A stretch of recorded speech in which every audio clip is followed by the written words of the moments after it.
प्यारे विद्यार्थियों, आइए हम लोग ऊर्जा के स्रोत चैप्टर को पढ़ रहे थे। इस चैप्टर का आज 7वां क्लास है।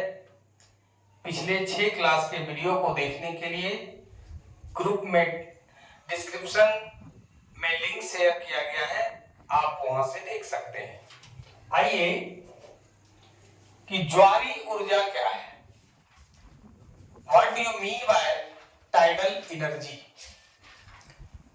कि ज्वारीय ऊर्जा क्या है। नाम से पता चल रहा है कि ज्वार से जो प्राप्त ऊर्जा है उसको हम ज्वारीय ऊर्जा कहेंगे।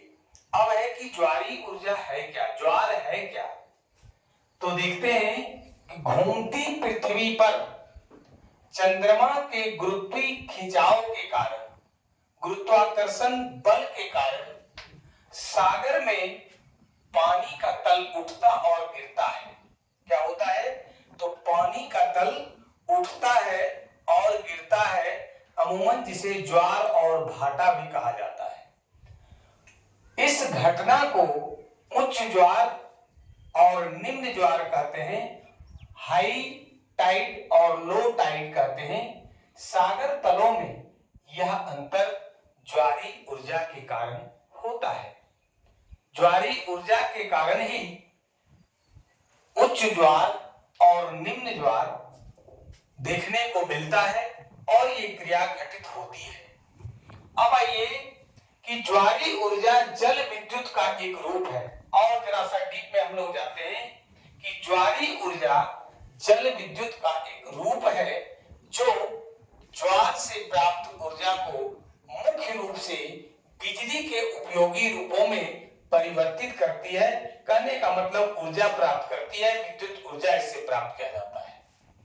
अब है कि समुद्र में आने वाले ज्वार भाटा की ऊर्जा को उपयुक्त टरबाइन लगा करके इससे क्या प्राप्त किया जाता है, विद्युत शक्ति में इसे बदल दिया जाता है, जिसका उपयोग हम लोग बहुत सारे उद्देश्यों की पूर्ति के लिए करते हैं।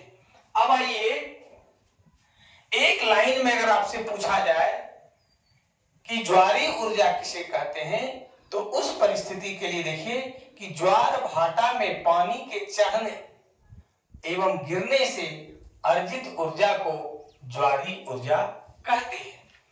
होता क्या है कि समुद्र में चंद्रमा के गुरुत्वाकर्षण बल के कारण समुद्र का जल ऊपर उठता है और नीचे गिरता है। इस घटना को ज्वार और भाटा कहते हैं, और ज्वार भाटा से जो हमें ऊर्जा प्राप्त होती है उसे ही ज्वारीय ऊर्जा कहते हैं।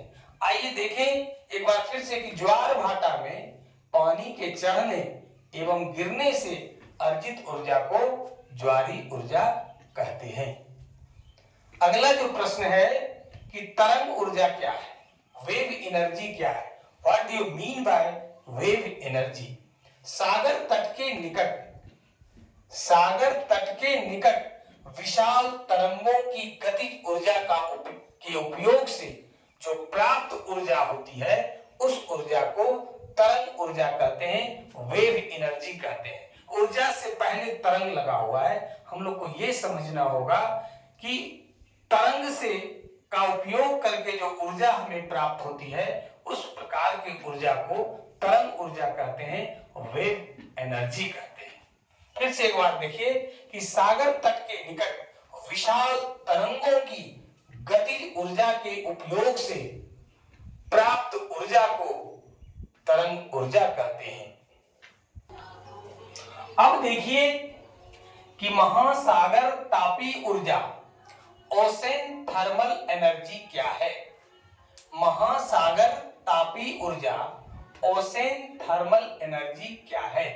नाम से पता चल रहा है तापीय ऊर्जा, यानी ताप की कोई चर्चा हो रही है, बात हो रही है। सागर या महासागर की सतह पर स्थित पानी सूर्य प्रकाश के द्वारा गर्म हो जाता है, सूर्य द्वारा गर्म होता है, जबकि गहराई नीचे जो जल है है ना। जबकि गहराई में स्थित पानी अपेक्षाकृत क्या होता है, ऊपर के हिसाब से, ऊपर के बनिस्पत गहरे जो सतह में जल है वो ठंडा होता है। अब दो तरह की बातें हो गई, एक गर्म जल, दूसरा ठंडा जल।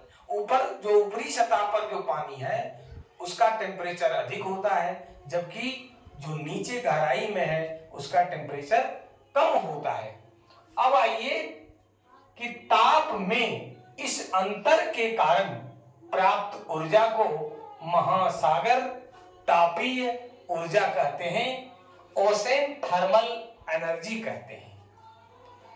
हम लोग फिर से एक बार समझने का प्रयास करेंगे कि महासागर में या सागर में सतह, ऊपरी सतह पर सूर्य प्रकाश के कारण पानी गर्म हो जाता है, जबकि नीचे गहरे सतह पर पानी ठंडा रहता है, वहां तक गर्म नहीं हो पाता है।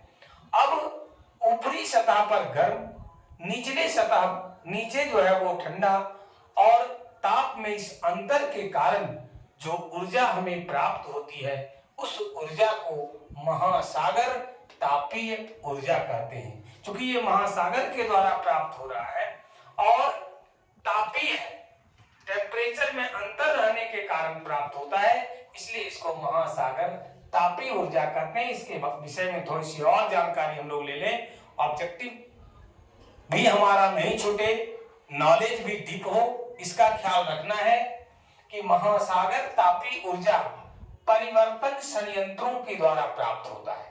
आपसे पूछा जा सकता है कि महासागर तापीय ऊर्जा किस संयंत्र के द्वारा प्राप्त होती है, तो आपको जवाब देना है परिवर्तन संयंत्र, अंग्रेजी में इसको कन्वर्शन प्लांट कहते हैं।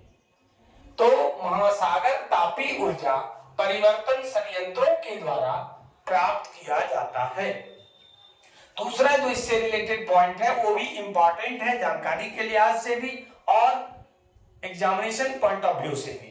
क्या है, तो परिवर्तन संयंत्र कन्वर्शन प्लांट तभी कार्य करता है जब सतह पर पानी और 2 किलोमीटर की गहराई तक पानी के बीच ताप का जो अंतर होता है वो 20 डिग्री सेल्सियस या उससे अधिक होता है। याद रखिएगा कि सतह पर का टेम्परेचर और 2 किलोमीटर नीचे गहराई का टेम्परेचर दोनों में अगर 20 डिग्री सेल्सियस का अंतर हो तभी हम लोग महासागर तापीय ऊर्जा प्राप्त कर सकते हैं, ये संयंत्र चलेगा। अगर मान लीजिए कि किसी महासागर के सतह पर अगर 30 डिग्री सेल्सियस टेम्परेचर है तो नीचे 10 डिग्री सेल्सियस होगा, तभी जाकर के हमारा परिवर्तन संयंत्र यानी कन्वर्शन प्लांट कार्य करेगा और हमें इस प्लांट के माध्यम से, संयंत्र के माध्यम से महासागर तापीय ऊर्जा प्राप्त होगा। अब आइए अगला जो प्रश्न है वो है भू उष्मीय ऊर्जा क्या है, जियोथर्मल एनर्जी क्या है ना। तो अब देखते हैं भू उष्मीय ऊर्जा। भू मीन्स धरा, धरती, और उष्मा यानी धरती के अंदर जो उष्मा है, अगर उस उष्मा से जो ऊर्जा प्राप्त होती है उस ऊर्जा के टाइप को भू उष्मीय ऊर्जा यानी जियोथर्मल एनर्जी कहते हैं।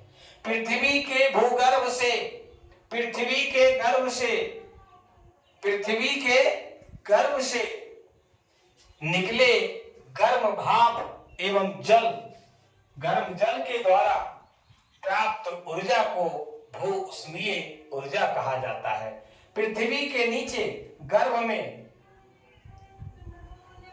अग्निदेव है, कुछ ऐसा चट्टान है जो गर्म जल, गर्म भाप उत्पन्न करता है, उसको पाइप के द्वारा बाहर सतह पर लाया जाता है और टरबाइन के माध्यम से विद्युत ऊर्जा उससे प्राप्त की जाती है, विद्युत शक्ति प्राप्त की जाती है और इस प्रकार जो शक्ति प्राप्त होती है, विद्युत ऊर्जा जो प्राप्त होता है, इसी ऊर्जा को भू उष्मीय ऊर्जा कहा जाता है। अब आइए कि भू उष्मीय ऊर्जा के लाभ को लिखें। अगला जो प्रश्न है कि भू ऊष्मीय ऊर्जा के लाभ क्या क्या है। तो भू ऊष्मीय ऊर्जा के लाभ निम्नलिखित हैं। पहला है कि सौर और ज्वारीय ऊर्जा से भिन्न, सौर और ज्वारीय ऊर्जा से अलग भू ऊष्मीय संयंत्र रात दिन कार्य कर सकता है। हम लोग जानते हैं कि सौर जो सूर्य प्रकाश की सहायता से संयंत्र चलती है वो दिन में ही चलेगा। ठीक उसी प्रकार से ज्वारीय ऊर्जा हर समय ज्वार आता नहीं है, उससे भी आपको प्राप्त नहीं होगा हर समय। लेकिन भू ऊष्मीय संयंत्र जो है ये रात दिन कार्य कर सकता है और इससे हमेशा हमें ऊर्जा मिलती रह सकती है। अगला जो है इसका लाभ एडवांटेजेस वो है कि भू ऊष्मीय ऊर्जा बिल्कुल ही प्रदूषण मुक्त है। इस संयंत्र के द्वारा हमें जो ऊर्जा प्राप्त होती है इससे किसी प्रकार का कोई पॉल्यूशन नहीं होता है, कोई प्रदूषण नहीं होता है।